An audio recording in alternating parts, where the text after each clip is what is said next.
¿Y qué fue? ¿Y dónde estamos?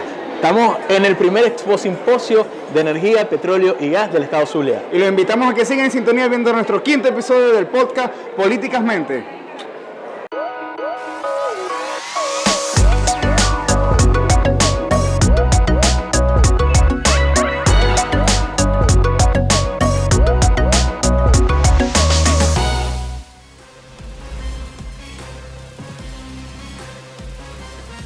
Políticamente.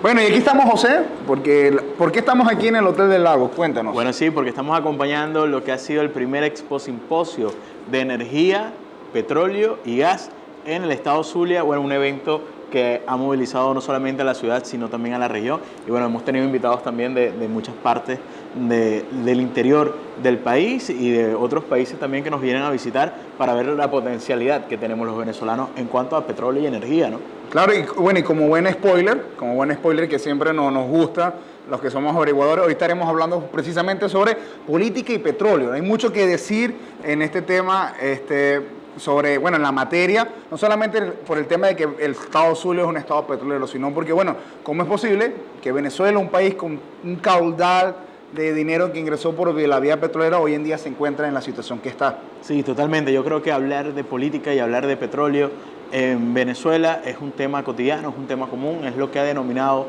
o lo que ha determinado gran parte de los movimientos políticos en Venezuela, y yo creo que todas las personas que tengan aspiraciones o que tengan algún tipo de interés por la política deben de ser estudiosos del tema petrolero. Mira, tú sabes que eso es tan cierto que cuando yo comencé a estudiar ciencia política, en el primer semestre, mira, yo estudié en Colegio PDVSA, en bachillerato, tuve ese privilegio, por así decirlo, y cuando ingresé a la universidad yo dije, bueno, quiero estudiar y hacer mi tesis sobre política petrolera. Quería hablar sobre un poco, analizar el tema petrolero, y resulta cuando dice que, wow, es un tema tan amplio, porque aquí hay tantas perspectivas y tantas cosas que decir sobre este tema que esperemos que nos pueda alcanzar el tiempo para conversarlo hoy. Así es, un solo tema, pero vamos a tratar de sacarle el máximo provecho, así que quédense con nosotros hasta el final. Y si ven que no estamos emocionados mucho porque Víctor nos puede regañar, claro, por el sonido, porque le gritamos. Entonces, bueno, vamos a tratar de hacerlo bastante animado e interesante para que no perdamos la emoción. Claro que sí. Y por si acaso no te vas a quedar hasta el final, comenta, dale like y suscríbete de una vez.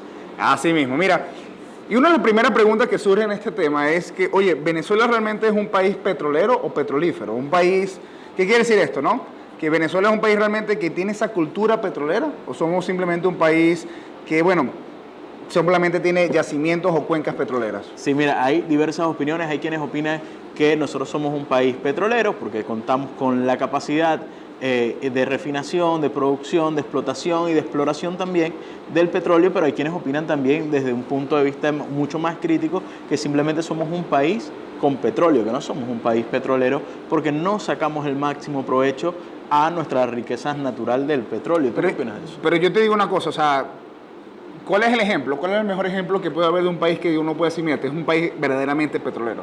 Un país que tiene una verdadera cultura o una verdadera, no sé, enfoque o una buena política en relación al tema petrolero.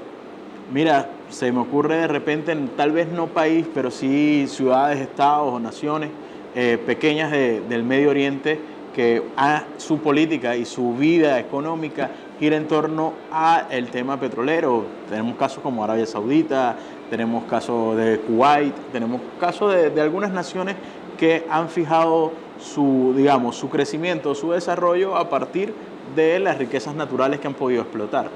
Yo considero algo que para mí, y pareciera como que, bueno, ahora estás hablando en un simposio petrolero, que por cierto es una iniciativa muy interesante, no quiero dejar de mencionarlo, que es una iniciativa muy interesante porque es volver a hablar de que en este contexto, de que Venezuela está iniciando ese proceso de reactivación económica, el petróleo sin duda alguna tiene un papel importante, ¿no? Es nuestra principal industria.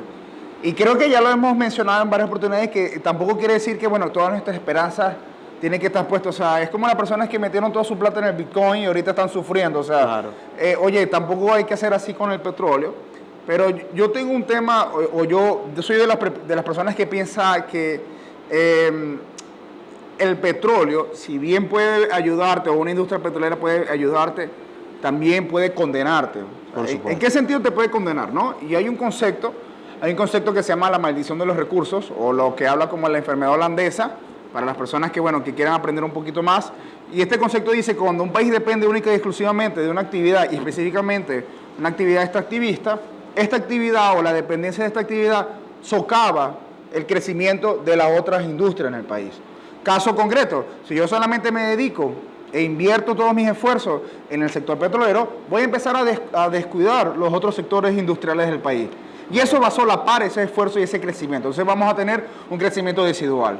Por supuesto. Algo que obviamente en Venezuela pasó por mucho tiempo. Claro, y en muchas otras naciones también ocurre el mismo fenómeno. Bueno, Latinoamérica tiene esa característica. Los países petroleros, o que tienen en este caso industrias petroleras en Latinoamérica, están pasando por el mismo ejemplo de Venezuela. Y no son solo los petroleros, tienen los mineros, por ejemplo, Argentina, Chile, que son países primordialmente que viven de la minería y que el producto, la riqueza que genera ese producto natural que tiene, no les da una ventaja competitiva frente al resto de las naciones. Tenemos también el ejemplo contrario, que es el ejemplo de, digamos, los que llaman los tigres asiáticos. Correcto. Las potencias asiáticas, Japón, China también está... Es que justamente la maldición de los recursos dice que la economía no se diversifica. Claro. O sea, no se logra diversificar la economía, sino que obviamente unas industrias tienen mayor preponderancia que otras. Y las otras industrias crecen alrededor de la industria principal. Exacto. José, y yo pensando en eso, ¿no? Yo me pongo, ahorita que estoy echando cabeza mientras conversábamos, ¿no? Y es que es un grave problema en Latinoamérica que nosotros seguimos bajo ese paradigma de la centro-periferia. O sea, ¿qué quiere decir la centro-periferia? O sea, seguimos siendo países exportadores de materia primas, claro, e importamos productos manufacturados. Exacto, que por supuesto lo pudiésemos hacer de forma mucho más económica, apuntando hacia la tecnología, hacia el desarrollo tecnológico y del capital humano que tenemos también en la nación. Yo creo que es un tema fundamental. Ahora, ¿cuál es el reto de Venezuela frente al poder vencer ese concepto de país monoproductor? ¿Cómo se puede crear un clima en el cual pudiésemos vencer esa idea que tenemos muchos, o que tiene la mayoría de los venezolanos, que se ha tenido a lo largo de la historia reciente de la política venezolana, de que somos un país rico y por tanto todos merecemos y todos debemos vivir o ver los frutos de esa riqueza directamente? Pues. Bueno, yo te digo una cosa, yo no creo que seamos un país rico, yo creo que eso es un mito, eso ha sido una fábula que nos dijeron desde el colegio, que Venezuela es un país rico. No, para nada. Venezuela es un país que ha tenido muchos recursos, pero mal administrados. Totalmente. Yo creo que si necesitamos iniciar ese proceso de cambio en el país, pasa también por cambiar, ya lo hemos mencionado, la percepción o la cultura del venezolano, cambiar la manera de trabajar, de ver las cosas, el esfuerzo, o sea, porque, bueno, era muy común en el siglo pasado el famoso "Está barato, dame dos". Claro. De Guaco tenía la canción de "Yo no vivo sin mi Miami Beach". Era tan sencillo viajar a Miami. ¿Por qué? Porque teníamos tanto dinero. Mira, y esto era una realidad que en el 94, apenas en el 94, en más de 150 años de historia republicana, casi 200 años, apenas en el 94, Venezuela empezó a cobrar el IVA, el impuesto a valor agregado. ¿Por qué? Porque el Estado no necesitaba al ciudadano, el Estado no necesitaba a la empresa. Sí había declaración del impuesto sobre la renta, pero no necesitaba a los ciudadanos. ¿Por qué? Porque el Estado tenía PDVSA, o mejor dicho, el Estado tenía el control sobre la industria petrolera. Tenía el caudal del dinero, así que no le importaba, no miraba al sector privado. Totalmente. Y eso es un problema, ¿por qué? Porque ¿cómo sabemos que un país es subdesarrollado? Cuando el Estado es el que garantiza el desarrollo de la nación. Entonces, si el Estado está mal, la sociedad va a empezar a estar mal. Y es lo que nos ha pasado. Totalmente. Yo creo que esto también ha sido caldo de cultivo perfecto para, digamos, para ese clima o esa receta de que muchas personas van adquiriendo conciencia, y también la diáspora lo ha permitido, de, mira, tienes que pagar impuestos a donde vayas, claro. El Estado no tiene por qué subsidiarte el tema de tus servicios o el tema de lo que tú consumas en tu hogar, porque simplemente el Estado no está para eso. El Estado está para garantizar, digamos, las grandes prioridades de la nación, de la conformación de la sociedad, no para atender al individuo en última instancia, ¿no? Mira, eso es bastante delicado, ¿no? Porque como político a veces eso puede cortar la carrera de cualquier político. Totalmente. Voy con el comentario anti o políticamente incorrecto del día para que Víctor haga el close-up. Me avisa por cuál cámara para hacerlo. La realidad de Venezuela, y lo digo con toda responsabilidad como político, es que cada uno de los ciudadanos tenemos que hacernos parte fundamental y hacernos responsables también de nuestros gastos y no esperar que sea el Estado quien venga al auxilio del ciudadano, porque en última instancia nosotros lo que requerimos es tener, digamos, la seguridad jurídica, la libertad necesaria, que no haya uno de los principales preceptos de la democracia social, o de lo que nosotros presentamos como ideología del país, es que no haya una persona suficientemente rica para comprar la conciencia de otro y que no haya alguien tan pobre como para dejarse comprar o venderse a los ideales de una persona por mucho poder adquisitivo que tenga. Y yo creo que eso es parte de lo que hay que apuntar como nación, ¿no? Claro, mira, y estamos entrando ya en materia de uno de los otros puntos que queremos hablar en esta conversación, y es que hay una clara diferenciación entre lo que es política y políticas. O sea, Claro. esto viene desde un concepto de los términos anglosajones de politics and policies. ¿Qué quiere decir esto? Bueno, política viene siendo obviamente el estudio de la aplicación del poder, y las políticas vienen siendo, las políticas o policies vienen siendo las acciones. Totalmente. Entonces, el Estado como tal genera políticas, genera acciones. Y entrando en esta materia, ¿y por qué hablamos de este punto? Porque el Estado ha tenido unas ciertas o unas erradas políticas o decisiones o acciones en materia petrolera. Por ejemplo, uno de los graves problemas que tenemos nosotros, y es que constitucionalmente el Estado se reserva el derecho de la explotación de los recursos en el subsuelo. Totalmente. Y eso viene desde la colonia. Totalmente. Desde Carlos V, Carlos III, yo no me acuerdo cuál es el rey, es un Carlos. Sí. Saludos a Carlos allá en la tumba. Saludos a todos los Carlos que nos han desgraciado las riquezas naturales. Y Simón Bolívar también viene de ese pensamiento bolivariano. Lo con cariño. Bueno, más o menos, pero bueno, eso es otro tema. Eso puede ser otro tema para otro podcast. Sí. Vamos a ver si Víctor y eso va a ser el comentario históricamente incorrecto de parte del profesor Briceño. Vamos a ver si Víctor y Joco quieren grabar ahora donde nos vamos para la Plaza Bolívar, para ver si hablamos de Bolívar allá. Pero la verdad es que ese ha sido un problema del Estado venezolano, que se reserva la actividad. Y aquí vamos a hablar de temas interesantes, porque yo decía, mira, si vamos a hablar de petróleo, hay que hablar de una vez para desmontar la siembra del petróleo. Todos los políticos, y me preguntabas qué tenemos que hacer para cambiar la percepción, mira, y todos los políticos que te hablen del petróleo, en la mayoría te hablan, mira, aquí hay que sembrar el petróleo. Aquí hay que sembrar el petróleo, ¿por qué? Porque los recursos del petróleo tenemos que invertirlos en las otras industrias o en la reactivación de la industria agrícola, y para de contar. Pero, José, no hay nada más falso que sembrar el petróleo. Y me pueden condenar aquí porque me estoy metiendo con un pensamiento de Arturo Uslar Pietri. Pero la verdad es que lo que pregona el concepto de sembrar el petróleo es precisamente lo que intenta luchar, que es que un Estado monstruo enorme que interviene en la economía, y el sembrar el petróleo pregona que exista también. O sea, el antídoto es como la enfermedad. Sí. Un Estado que sigue estando presente y que controla la industria a su antojo, y que, bueno, utiliza el recurso que viene para ponerlo en los diferentes sectores de la economía o de la sociedad. Entonces, en vez de ser un antídoto o en vez de ser algo que realmente ayude a desarrollar el país, lo que más bien genera es empequeñecer la labor de otros sectores. Claro. Y yo puedo entender la buena disposición que haya tenido don Arturo, a quien saludamos realmente a sus seguidores, ¿no? Con esta idea que puede hacer de sembrar el petróleo, que es básicamente redistribuir la riqueza que adquirimos por un recurso natural que no requiere, digamos, mayor explotación, que está ahí. Estamos próximos a cumplir el bicentenario del segundo reventón, del centenario. El centenario del segundo reventón en el estado Zulia, del Sumaque 2. Correcto. Estamos próximos que inició realmente la industria petrolera. Exacto, de manera ya un poco más formal. Y, a ver, se parte de una idea muy buena, pero al mismo tiempo muy ingenua, que es que al tener riqueza, o sea, es como darle a administrar una riqueza, una fortuna a alguien que nunca la trabajó. Claro. O sea, no tiene ni la más mínima idea y dice, Y viene otra vez esa percepción social que hemos tenido a lo largo de la historia, que es la Venezuela saudita, ¿no? O sea, desproporcional, la de está barato, dame dos, y si me gusta, bueno, voy y me lo compro, y el Estado me tiene que garantizar y me tiene que dar para esto y me tiene que dar para más.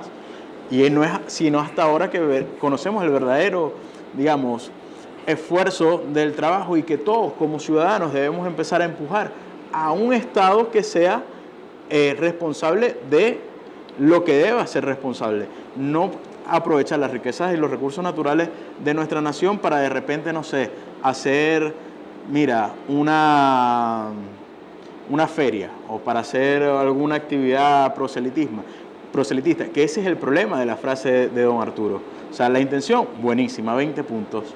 Ahora, en la ejecución, es tentar a las personas a desviar fondos en cosas que no se terminan convirtiendo en riqueza y que hacen, insostenible el negocio del petróleo. El petróleo al final es un negocio. Es que la misma frase te da esa condición. Vamos a sembrar, o sea, yo tengo que agarrar, aquí viene el dinero y lo tengo que poner, ¿no? Entonces, obviamente, si PDVSA, vamos de PDVSA, es del Estado, y él aquí en este caso, claro, aquí también pasa por el tema de las concesiones y el rentismo, y las empresas mixtas, todo lo que tiene que ver con la regulación en la industria petrolera. Obviamente es responsabilidad del Estado, yo agarro el dinero y lo pongo. Entonces se sigue insistiendo en un Estado grande, un Estado enorme que controla la economía, y ya hemos visto lo que pasa con eso. Y José, aquí hay un tema que muy poco, que tú has hecho bastante mención, perdón, quiero decir, porque tú tienes un rol importante en el CLES, que esto no es gratis, esto no se ganó de nada, ¿no? Eso es un esfuerzo que estás haciendo en el CLES, y estás dirigiendo una comisión. Y hay una premisa importante que una vez mencionabas, y que es que ustedes están proponiendo que el privado participe, ¿no? Totalmente, totalmente. Estamos convencidos de que desde la comisión que me toca encabezar, que es la Comisión para el Estudio de la Distribución del Combustible y otros mecanismos de energía en la región, pues por supuesto que participe, que haya participación de todos los sectores, y sobre todo de los sectores que están en última instancia para producir, porque a la final nosotros tenemos que ver, claro, está lindo, está bello el discurso. Que es un negocio, Por supuesto, y es que está bello el discurso de sembrar el petróleo para construir escuelas para las próximas generaciones, pero el tema es que si no alimentas el negocio, se te acaba y te pasa lo que te pasa, te quedas sin escuela. Pasa mucho y las personas lo podrán entender, y tal vez los que nos siguen y están fuera del país, o sea, les tocó ir a trabajar en otra nación, podrán entender que hay un punto en la vida en el que si nosotros no estamos bien, vamos a vernos imposibilitados de poder ayudar a los demás. Entonces, primero tenemos que ayudar al mercado, al negocio que mantiene en gran parte el país, hacerlo y verlo desde esa perspectiva de un negocio, para después poder decir, bueno, de la regalía o de la rentabilidad podemos invertir esta parte en uso para casos sociales, para la educación, por ejemplo, para el desarrollo de nuevas tecnologías que nos permitan avanzar y desprendernos de la dependencia que tenemos hacia el petróleo. Entonces, haciendo una especie de resumen para ir avanzando, ¿no? Hemos dicho, ok, Venezuela es un país que tiene renacimiento, tiene cuenca, tiene una industria, pero le ha faltado esa cultura petrolera, ¿no? En cuanto a la administración del recurso. Y esto pasa, obviamente, por temas constitucionales, por temas legales, pasa también por una perspectiva del mismo ciudadano, de que, claro, 20 años de crisis, 20 años de golpes, dicho, allá va, no se supone que éramos ricos. Claro. Y ha tenido que el privado, la persona, el individuo, esforzarse y decir, ahora nos toca producir, ahora nos toca trabajar. Y ahorita mencionabas algo importante, ¿no? Y hablamos de la participación, pero y quizás aquí podemos tener un debate muy importante. Decimos, bueno, había otras cosas que la gente habla mucho también como un ejemplo, y muchas de las personas que no podrán ver lo habrán escuchado, del modelo nórdico del bienestar, ¿no? ¿Por qué? Porque, bueno, en este caso puntual, por ejemplo, para hablar en concreto sobre Noruega, mucha gente dice, mira, Noruega ha logrado sembrar el petróleo. La referencia más cercana al idealismo de la administración de las riquezas naturales. Pues. Y Noruega la gente lo toma como una referencia porque, bueno, es un estado, realmente Noruega es uno de los países que mejor se vive, realmente en los países nórdicos son los países donde mejor se vive, según los estudios que evalúan estas percepciones. Pero Noruega tiene una particularidad, que se ha mitificado o se ha idealizado este concepto de un modelo de bienestar al estilo nórdico, de un Estado que interviene en la economía, en el tema petrolero, que administra los recursos y los dispone para la reactivación, que sí hay un fondo que hace todo esto, pero la verdad es que no todo es tan cierto como parece, o por lo menos muchas cosas que no se desglosa, no se desmenuza, ni se mastica bien. Es que realmente Noruega es Noruega porque tiene dentro de la economía un modelo más cercano, más ligado a lo liberal o a lo capitalista que a lo socialista, como muchas personas pueden pregonar. Sí, claro, pero fíjate, ahí yo me permito discernir de tu opinión para meterle también un poco más de chispa al debate, porque ¿qué pasa? Que no existe un ejemplo claro o un ejemplo ideal, digamos, de la visión del socialismo. Tú le preguntas a alguien que se autoproclame socialista y te va a decir, no, es que no ha habido una nación que haya podido implementar porque los ataques de los imperios del capitalismo no le han permitido que tal. Pero Noruega sí, para mí es un ejemplo, digamos, tal vez no del ideal, pero sí de apuntalar a un estilo, una calidad de vida de las personas que, por supuesto, te vas a los indicadores y es uno de los países donde más se pecha a las personas por impuestos. Claro. O sea, a ver, parte de la calidad de vida es un híbrido.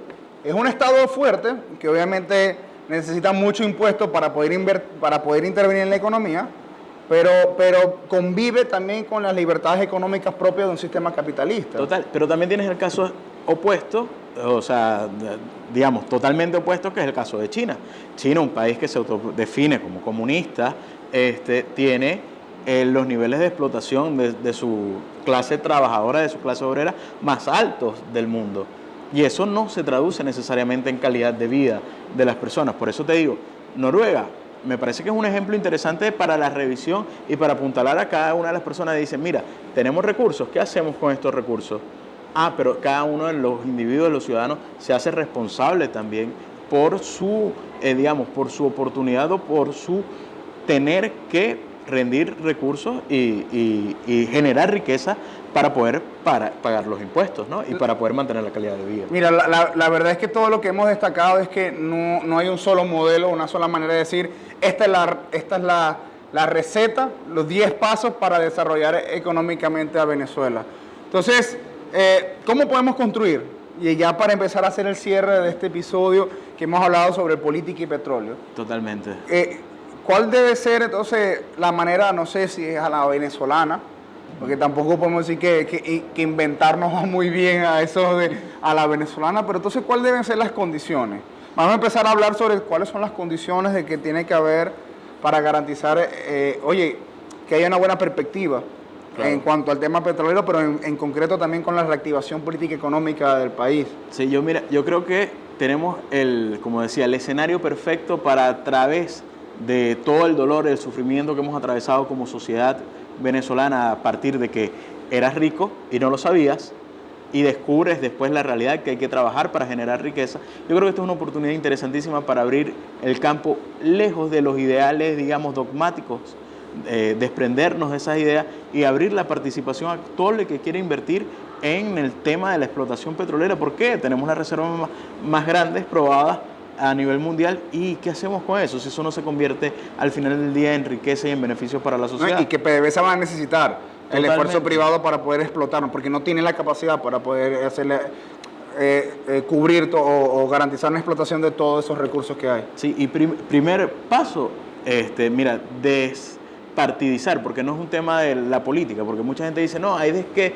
sacar a la política de PDVSA. No, a ver, PDVSA es un ente que administra gran parte de la riqueza de la nación y tiene que ver con la política. Lo que hay es que apartar a los partidos, los ideales partidistas de la toma de decisiones. ¿Por qué? Porque eso tiene que ser administrado por personas encargadas del negocio, con experiencia, con algún tipo de sapiencia en cuanto al área, y a partir de ahí abrir y dar apertura a la inversión extranjera, a la inversión, mira, de los mismos nacionales que quieran participar y que hayan generado recursos suficientes para poder participar activamente en la explotación petrolera, que tengan la oportunidad también de hacerlo sin tantas restricciones del Estado. Yo quizás no sé si es que puedo diferir en esa parte, ¿no? Yo puedo decir que sí, obviamente, como un holding, como un gran grupo.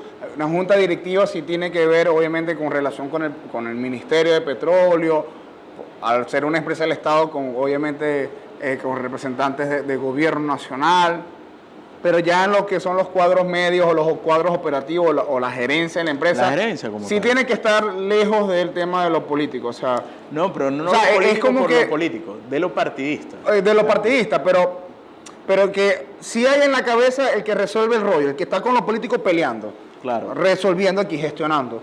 Pero ya lo que es lo operativo sí tiene que estar lejos No, de tiene que ese ser concepto. técnico, 100% de acuerdo. Y es que así era, o sea, obviamente antes de la llegada de Chávez, así se trataba de gestionar PDVSA, o sea, de hecho, existía todo esto que llamaban la meritocracia, porque precisamente se buscaba eso, o sea, que las personas con la mayor preparación pudiesen dirigir la industria. Totalmente. Y eso es algo que hay que incentivar, pasando también por brindar salarios que les permitan a los trabajadores pues dedicarse exclusivamente a esto, porque ¿qué pasa? Que unas personas que tenían alto sentido de pertenencia para con sus empresas empezaron a desvalijarlas porque le era más barato vender una llave que utilizaban para un pozo que de repente lo que iban a cobrar en un mes. Entonces bueno, lo primero obviamente tiene que haber una reforma constitucional. Totalmente. Que pueda garantizar la participación del privado en la industria petrolera. Y que haya garantías también, que le garantice seguridad jurídica. Como desde el punto de vista del sector político, desde los partidos políticos, ¿cuál debería ser la perspectiva? Mira, no, definitivamente primero dar apertura al trabajo en materia petrolera y segundo, no liquidar las riquezas sin antes tenerlas. Primero producir las riquezas y bueno, ya después se verá en qué se destina parte de esa ganancia, mira, para la reinversión, para poder aumentar la capacidad de producción y por supuesto para la atención de casos sociales, pero no de casos de particulares. Yo pienso que debe ser para programas de educación en las escuelas, para programas tal vez de cultura, para programas de deporte, para ir, digamos, llevándole más valor, agregándole valor a nuestro talento humano, que es a fin de cuentas a quien nos debemos, ¿no? A la sociedad, a los venezolanos. Yo lo que no quiero es ver esto también como otra vez esa delgada línea entre ese concepto de sembrar el petróleo, de que el dinero hay que agarrarlo para ponerlo, o sea, lo saco de aquí para ponerlo pero allá. no es lo mismo hacerlo cuando lo haces desde la perspectiva de hacerlo de todo lo que te ingresa, lo vas a invertir en, digamos, en programas de desarrollo, sino, mira, lo que me ingresa es lo que me ingresa de parte de mi actividad productiva y mi ganancia, un porcentaje de mi ganancia. Como responsabilidad social. Claro, como el 3% de la responsabilidad social empresarial que se le aplica actualmente digamos, a las industrias y a los... Como un dividendo solidario, un concepto así. Algo que le permita a la persona, pues, en última instancia, definir en qué quiere invertir sus recursos. Ahora bien, y en este proceso de garantizar esa transición, yo también pienso que, bueno, ya hemos hablado de la parte constitucional, lo jurídico, del tema político, también del tema ciudadano. Yo también veo otro punto de que otra de las condiciones que hay que garantizar que desde el sector petrolero o de la industria petrolera podamos hacer una transición, que por cierto, este Expo Simposio tiene esta característica, porque no solamente habla de petróleo, sino también habla de energía y gas. Sí. Y muchos de los temas que han hablado es iniciar esa transición energética, ¿no? Totalmente. ¿Por qué? Porque, bueno, para nadie es un secreto que aquí hay dos grandes fuentes, por lo menos de producción de energía eléctrica. La hidroeléctrica y de combustible, o sea, de energía, como energía térmica, como es Termozulia, claro. O la Ramón Laguna, por lo menos aquí en Maracaibo. Entonces, yo creo que parte de este esfuerzo también es, ver en la industria petrolera como un elemento muy importante, pero no mitificarlo, no endiosarlo, sino que tomarlo en cuenta, pero también empezar y darle más fuerza también, por lo menos al paso en la energía renovable o energías sustentables, o sea... Es que fíjate aquí tenemos, no sé, un sol inmenso y no le sacamos provecho para la producción de energía solar. Totalmente, lo que manifiesta. Yo creo que el petróleo debe ser como la primera gran transición que debe dar este país hacia la producción o la explotación de energías que sean más amigables con el medio ambiente, que sean, digamos, de mayor provecho y de mayor producción para la región, porque para nadie es un secreto también el tema de la producción de petróleo produce cantidades importantes de contaminación. Y lo vemos acá en las orillas de nuestro lago, lo vemos también a lo largo y ancho del territorio nacional, donde se explota petróleo y lamentablemente no se tienen los márgenes de control suficientes para el medio ambiente, y eso es algo que se ha tratado acá en este simposio con mucha responsabilidad, y es algo que nosotros queremos facilitar. Yo creo que la perspectiva frente al futuro es ser optimista. Yo creo que Venezuela va a avanzar en los próximos tiempos si se toman las decisiones correctas desde todo punto de vista, desde el ciudadano, desde tú que nos estás viendo del otro lado de la pantalla, tomando decisiones optimistas. A partir de ahora podemos hacer un gran cambio para esta nación. Sin duda alguna, bueno, José, realmente apostamos mucho por nuestro país. Creemos que no somos un país rico, pero creemos que tenemos la capacidad para producir bienestar. O sea, tenemos la capacidad para producir condiciones de vida favorables para todas las personas, un índice o calidad de vida para todas las personas. Así. Y obviamente el petróleo va a ser un elemento fundamental, pero tenemos que saberlo manejar, tenerlo buena mano, buenos ojos para saber manejar todo este tema de la industria petrolera, el tema de las políticas petroleras. Si nosotros algún día llegamos a tener un rol fundamental en ese tema, o que alguna de las personas que nos ve recuerde ese tema. O sea, no se trata de sembrar el petróleo de esa perspectiva como lo veían antes, como siempre hemos creído en el sector político y el académico en el país. No, hay que rediseñar, hacer una reingeniería de la industria petrolera para garantizar una mayor participación, un más equitativo, más equilibrado el desarrollo nacional en el país. Totalmente, yo creo que esto nos deja una reflexión final, una lección de vida. No puedes poner todos los huevos en la misma canasta. Tenemos que diversificar la economía, tenemos que diversificar nuestra toma de decisiones. No podemos siempre depender de un solo elemento y tener una fe ciega hacia ello, porque el día que le vaya mal vamos a darnos con la dura realidad que es que el mundo sigue avanzando a pesar de los problemas y las circunstancias que puedan tener cada una de las naciones. Así que, bueno, mensaje final para despedirnos, profe. No, bueno, agradecimientos a todos por acompañarnos hasta acá, por disfrutar este episodio. Bueno, le agradecemos a las personas que siguen día a día comentándonos, ayudándonos a mejorar este episodio, a mejorar nuestro episodio. Gracias por esa confianza que nos depositan en este tiempo, en el tiempo que dura cada uno de los episodios. Así que bueno, esperamos verlo en una próxima edición. Bueno, Víctor, gracias por acompañarnos, gracias a la productora. A nuestra primera combatiente, a la legisladora del legislador, y también queremos darle las gracias a la gente de la Cámara Petrolera Capítulo Zulia por este gran esfuerzo que están haciendo en el Expo Simposio, a la gente de Zuliatec por creer, apostar y prestarnos los equipos para venirnos para acá de manera un poco irresponsable a hacer nuestro podcast, y por supuesto a Víctor, que está ahí detrás de cámara y muy pronto lo van a conocer más de cerca. Bueno, así que recuerden suscribirse a nuestro canal, darle like, a la campanita. Dale a la campanita, dale like, al dale Patreon, a todo, suscríbete. Al PayPal. PayPal. Ese es el mejor podcast que he visto en mi vida. Apoya el talento venezolano, apoya el talento zuliano. Y si llegaste hasta acá, gracias por compartir. Y no te lo quedes, dale, compártelo, pásalo al grupo de las tías. Este es el podcast perfecto para vengarse de las tías que pasan por WhatsApp, esas cadenas de buenos días y con el piolín así todo cansado. Este es el podcast perfecto. Agarra y envíaselo a tu Y tía. terminamos diciendo Saludos a las tías que nos van a ver en este podcast. Y terminamos diciendo que esto lo hacemos para divertirnos. Para divertirnos. Yo creo que esa parte la vamos a tener que cortar, ¿eh?